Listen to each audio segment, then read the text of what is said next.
Did you know? Zelda director Eiji Aonuma once revealed that Twilight Princess was a sequel to Wind Waker. The game was planned to reuse Wind Waker's art assets, and leftovers from Wind Waker can still be found in Twilight Princess's data. Nintendo of America told Aonuma that Western sales of Wind Waker were sluggish, as its cartoon graphics made it seem childish. Aonuma realized this new cartoon-styled Zelda might have the same problem, and wanted to create a more realistic game to avoid lackluster sales. Miyamoto didn't believe a simple change in art would suffice, and suggested they focus on new gameplay innovations. Ocarina of Time was considered the most realistic Zelda thus far, so the team looked to it as a starting point. They decided to focus on what couldn't be done in Ocarina on the N64, such as horseback combat. Some developers even went horse riding for research. Designer Keisuke Nishimori recalls, "Miyamoto just said, go and ride a horse. We weren't able to fully master horse riding, but we got to appreciate that feeling of the size of the horses you get by standing beside them, as well as the sensation of riding a large animal, the kind of enjoyable sense of not being fully in control." One aspect of Ocarina of Time that Nintendo wanted to emulate was the difference in abilities between young and adult Link. To do this, the team needed two forms that Link could switch between. On a whim, Aonuma suggested that Link transform into a wolf, and the idea stuck. Miyamoto thought it would be visually dull to see the back of a four-legged creature for hours on end, and suggested another character should ride Wolf Link. At the start of development, a very unassuming character rode the wolf, but by the end, the character was fleshed out and occupied a central place in the game. This, of course, was Midna, whose name derives from the word midnight. Sheik was planned to return for the game, however the idea of using Sheik was put aside, and the unused design informed Sheik's appearance in Super Smash Bros. Brawl. Twilight Princess was officially unveiled to the public during E3 2004. The trailer received a standing ovation, something that stuck with the developers and motivated them while they worked on the game. Art director Satoru Takazawa mentioned, "Since this was such a big project, there were times when everyone started to feel mentally drained. At those times, and even now I must admit, just thinking of that movie and the positive reaction to it is enough to keep me going." The trailer was put together by Nintendo of America localizers using all in-game footage. Even though fans thought this was the coolest iteration of Link yet, Nintendo purposely tried to make Link uncool. The player can make Link perform actions and expressions that'd seem strange if he were a real person. Nintendo felt a trendy character wouldn't be able to pull off these weird actions convincingly, so they made sure Link wasn't too cool. A similar event occurred during the development of Ocarina of Time.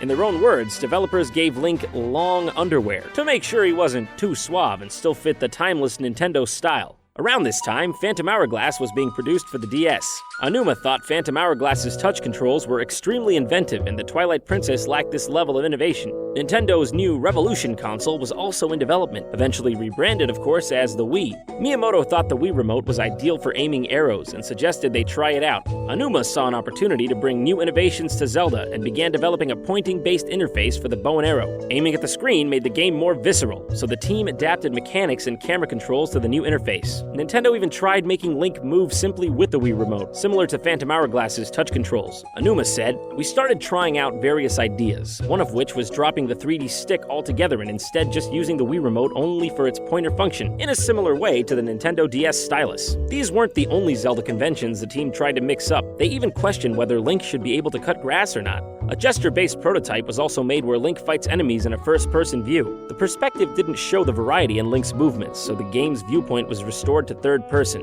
Link is traditionally left-handed, but Aonuma thought swinging the remote with his right hand to control the sword in Link's left hand felt strange. To resolve this, the entire Wii version of the game was flipped. When production of Twilight Princess came to a close, the development team filled Hyrule with Miis, just for fun. Miyamoto told MTV, "They've been having fun just fiddling around with Miis in the Twilight Princess engine. It's kind of funny because you can see Miis running around the world of Hyrule, but there's no telling that would ever actually come to fruition. It's just our team members having fun and taking off some stress after a tough development cycle."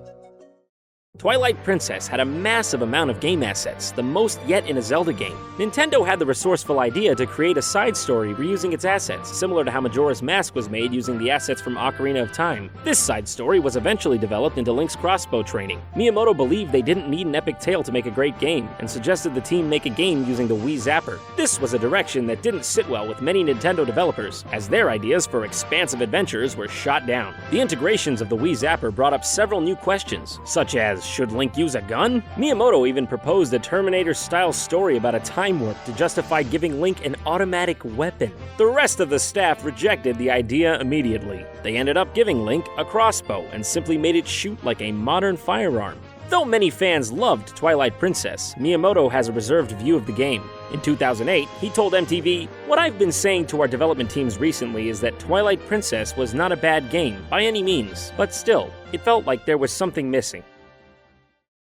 The fused shadow from Twilight Princess had similar powers and physical features to Majora's Mask. It's possible that Majora's Mask was created by the same tribe who made the fused shadow, known as the Interlopers. The Twilight and Twilight Princess are descendants of the Interlopers, and the Twilight frequently wear masks, and every unused design for Midna depicts her wearing a mask. The Interlopers were skilled in magic and later banished from Hyrule. The ancient tribe in Majora's Mask used the mask to cast spells, and later vanished. The Happy Mask Salesman also mentions that Majora's Mask was sealed in shadow, and the realm of Shadows is the name given to the Twilight Realm. What's also interesting is that the Interlopers were nameless in the Japanese version of Twilight Princess, just like the ancient clan in Majora's Mask.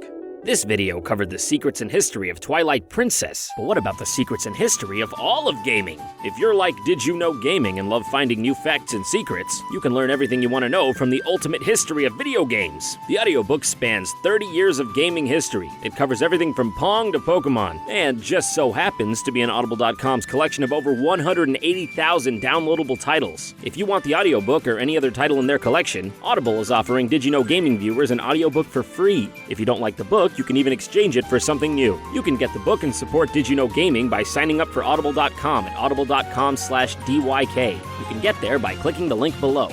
Don't forget to subscribe to DidYouKnowGaming for more facts and trivia. Before you go, we'd like you to vote on what you want to see covered in the future. A video on Splatoon or a video on Shovel Knight. You can also vote by leaving a comment below. I'm JonTron, and one day my indentured servitude will end. If you want to watch my videos, well, just darn it, why don't you click a link? Leave a comment in the like box. Okay, bye.